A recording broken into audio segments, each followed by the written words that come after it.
हमने इतने डॉसियर्स आप लोगों को दिए, एविडेंस के साथ, सबूतों के साथ। दाऊद इब्राहिम को हमारे हवाले करो, ज़कीउर रहमान को हमारे हवाले करो, ये सारे जो लोग हैं इनको हमारे हवाले करो, लेकिन आप लोगों ने सिर्फ इनको प्रोटेक्ट। कम से कम यहाँ ये तो नहीं होता ना कि कोई गाड़ी के नीचे आकर बोल रहा है कि या तो मुझे आटा दे दो या मेरी जान ही ले लो। आपको पता है ये वहां हो रहा है, हमारे यहाँ ऐसे नहीं है। यहाँ पे वो कहते हैं ना, इंडिया में कहते हैं खाने पीने के वांदे नहीं है हमारे यहाँ। तो एक तो वो है कि कम से कम people are secure when it comes to these thing. मुझे पता है कि गवर्नमेंट सबसे बेस्ट चाहती है कश्मीर के लिए, it's undoubtedly they want the best for Kashmir and for Kashmiris, जिसके चलते हमारे गवर्नमेंट ने कुछ ऐसे भी डिसीजंस लिए हैं जो पाकिस्तान ऑब्जेक्ट भी कर रहा है जिनको, लेकिन our government doesn't care Pakistan क्या बोलता है, दे स्टिल टेक दो steps. For example Wular lake का जो डेवलपमेंट है, वुलर लेक में जो डेवलपमेंट किया, Pakistan was against that development. Pakistan बोलता है कि वो इंडस वाटर ट्रीटी के खिलाफ जाता है, लेकिन फिर भी जो हमारी गवर्नमेंट है, जम्मू कश्मीर गवर्नमेंट जो पहले थी और अभी जो सेंट्रल गवर्नमेंट है, they are working on full fledged development of Wular lake, जो चल भी रहा है इस वक्त। तो ऐसी कुछ चीजें हैं for which I am thankful. जी सही हो गया। तो मैम आपको क्या लगता है कि मैंने लास्ट एक इंटरव्यू किया, आपने शायद देखा होगा वो इंटरव्यू, कश्मीर के, पाकिस्तान के कश्मीर से मैंने एक एक्टिविस्ट को ऐड किया और इंडिया के कश्मीर से एक एक्टिविस्ट को ऐड किया। तो जब मैंने यहाँ पे जो वो स्टडी कर चुके हैं जो यहाँ के कश्मीर से यानी कि पाकिस्तानी कश्मीर से, उनको मतलब जो मैंने उनके थॉट्स देखे हैं वो ये क्लेम करते हैं कि हमें एक अलग रियासत बना दी जाए। काफी जगहों से यानी कि काफी लोगों की मैंने एक ये थॉट्स देखी हैं। आप इस बारे में क्या कहेंगे कि अलग रियासत बनने का क्या कॉन्सेप्ट है, कि मतलब क्या कॉन्सेप्ट है ये हमें अलग ही रियासत दे दी जाए? कुछ लोगों की ये भी परसेप्शन है। तो अगर अलग रियासत चाहिए तो फिर ये इंडिया पाकिस्तान की किस बात पे लड़ाई है? तो अगर अलग रियासत या मतलब इकट्ठी अलग ही रियासत हो जाएगी, क्या नहीं, पाकिस्तान की क्या लड़ाई? ये एक अलग एंगल है। नहीं, आई डोंट वांट अलग रियासत। मैं क्यों लूं अलग रियासत? I am very happy to be an Indian passport holder. I don't want my Kashmir economy to again go back to scratch and उसके ऊपर लोन्स बढ़ जाए। देखिए अभी तक जैसे लीडर्स हैं उन्होंने खास हमारा दिल जीता नहीं है, बहुत ज्यादा करप्शन में मुलविस थे। तो आई डोंट नो कि अगर हम अलग रियासत बन जाए तो फिर किस तरह के लीडर्स आएंगे। पहले तो लीडर्स को मतलब हम लोगों का भरोसा जीतना जरूरी है। एक प्रॉपर स्टेट गवर्नमेंट अगर आए जिससे हम खुश हैं, तब शायद हम सोच भी सकें कि रियासत। लेकिन मैं तो नहीं सोचूंगी, कुछ लोग सोच सके कि शायद अलग रियासत होती तो अच्छी बात होती। लेकिन आई टेल यू व्हाट, अलग रियासत होने की डिसएडवांटेजेस ज्यादा एडवांटेजेस से। कैसे मैं बताऊं? पहली बात तो लैंडलॉक्ड हो जाएगा पूरी तरह से Kashmir. Kashmir would be a landlocked country obviously. Geopolitically बहुत ही वल्नरेबल पोजीशन में आता है कश्मीर। यहाँ से चाइना भी अटैक कर सकता है, वहां से पाकिस्तान भी अटैक कर सकता है। इंडिया तो खैर अटैक नहीं करता because India does not believe in attack first, which is unfortunate. I mean, I think it should, but it doesn't believe in attack first. So India से खतरा नहीं है, मगर चाइना, पाकिस्तान, कहीं से भी हम पर अटैक हो सकता है, इन्वेजन हो सकता है, जो पहले हुआ भी था। which is why यहाँ के राजा जो हैं उन्होंने डिसाइड किया कि वो तो पहले इंडिपेंडेंट ही रहना चाहते थे, वो इंडिया के साथ नहीं आना चाहते। पर उन्होंने डिसाइड क्यों किया? क्योंकि वहां से कबाली आए आपके यहाँ से और फिर वो इन्वेड करने लगे। तो इस वजह से अब ये इन्वेजन फिर से हो सकता है। और फिर से रियासत लेके क्या मतलब? इसका मकसद क्या हो गया? फिर मतलब हम यही करते रहे, फिर इन्वेजन होगा, फिर हम इंडिया को बोलेंगे आओ हमें बचाओ, फिर इंडिया पाकिस्तान लड़ेंगे, मतलब यही होता रहेगा। This vicious circle is never going to end over, and I don't think so. Actually Kashmiris are too close to India culture wise. We are to India. आप लोग चाहे कितना भी एर्दुगुल चला दो, कुछ भी चला दो, हम जो हमारा कनेक्शन है ना इंडिया के साथ, वो खत्म ही नहीं हो सकता। हमारी लैंग्वेज में भी there are Hindi words, there are no Urdu words in our language, there are Hindi words, like simple words like लगभग, तो जो हमारा इंडियंस के साथ जो बॉन्डिंग है वो खत्म ही नहीं हो सकता। तो अलग रियासत बनाने का कोई मतलब ही नहीं है। जी याना मैम, मुझे ये बताइएगा कि फिर जो अगर लोग ये कहते हैं कि अलग रियासत हो, तो फिर यानी कि एक पार्टी सिर्फ अलग रियासत में आ जाएगा। लेकिन खैर ये तो एक अलग ही मुद्दा हो गया। तो इमरान खान साहब ने भी कश्मीर की आवाज़ उठाई थी 2019 में यूनाइटेड नेशन में, जिसके उन्होंने जो बिल भी पास किया था उसके बाद, लेकिन दोनों कंट्रीज ने उस पर इम्प्लीमेंटेशन नहीं की। सोच तो वो भी कश्मीर के बारे में ही रहे थे। तो आप क्या समझती हैं कि कश्मीर जो मुद्दा वहां पर जाकर उठाया गया, उसके रिजल्ट्स तो हमें कोई पॉजिटिव वे में नहीं निकले।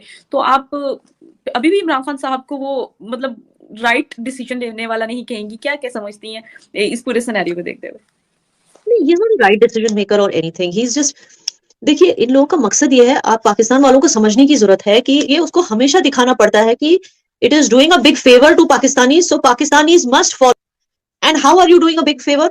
वेल, अभी तक तो यही दिखाया जा रहा था कि इंडिया के साथ हम मतलब जंग करते रहेंगे, या तो प्रॉक्सी जंग या तो डायरेक्ट जंग करते रहेंगे, क्योंकि हम अपने जो है मुसलमान भाइयों के लिए लड़ रहे हैं। तो ये एक इमोशन माइंड्स में इनकलकेट करके पाकिस्तानी अवाम को एक तरह से गुलाम बना लिया है, ताकि अवाम जो है हमेशा थैंकफुल रहे क्योंकि वो मुसलमानों के लिए लड़ रहे हैं। तो एक वो उन्होंने इस तरह का एक हवा फैला कर रखा है। It is not that Muslims are suffering in Kashmir or anything like that. If anybody is suffering, it is not because they are Muslims. It is because they might be not following the laws. जैसे encroachment policies शायद उन्होंने break की हो, या इस तरह की चीजें. जैसे बुलडोजिंग की बात आपने सुनी होगी. ये नहीं है कि देखकर घर बुलडोज किए जा रहे, कौन मुस्लिम है कौन हिंदू है. नो, हर एक उस शख्स के घर बुलडोज किए जा रहे हैं जिसने लैंड में एंक्रोचमेंट की है, पब्लिक लैंड में. तो इस तरह की चीजें हैं जो पाकिस्तान क्या है, हर एक चीज को मुद्दा बनाकर पाकिस्तानी आवाम को, जो पाकिस्तान की हुकूमत है, वो पाकिस्तान के आवाम को ये दिखाना चाहती है कि हम इंडिया के मुसलमानों के लिए लड़ रहे हैं जो आप लोगों के भाई हैं.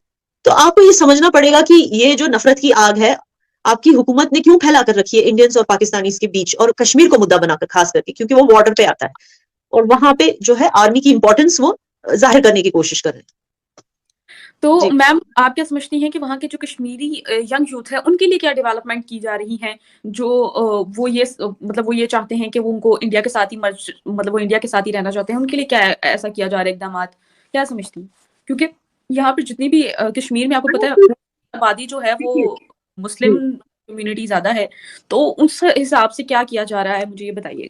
क्योंकि हमने अक्सर सुना ना कि लाइक वहां पर फोर्सफुली जो है कन्वर्शन हो रही है, और जो कि उनको जो मुस्लिम्स हैं वहां पर उनको नमाज नहीं पढ़ने दी जाती, या उनको मतलब राइट्स नहीं दिए जाते. इन शॉर्ट ये कहा जाता है. इनफैक्ट पढ़ा था इंडियन आर्मी तो पता नहीं यार ये कहाँ से आप लोग सुनते हैं. जहां तक अब देखिए, इंडियन आर्मी तो यहाँ पे इफ्तार पार्टीज रखती है जिसमें सारे जाते हैं शामिल होने के लिए, सारे शमूलियत करते हैं.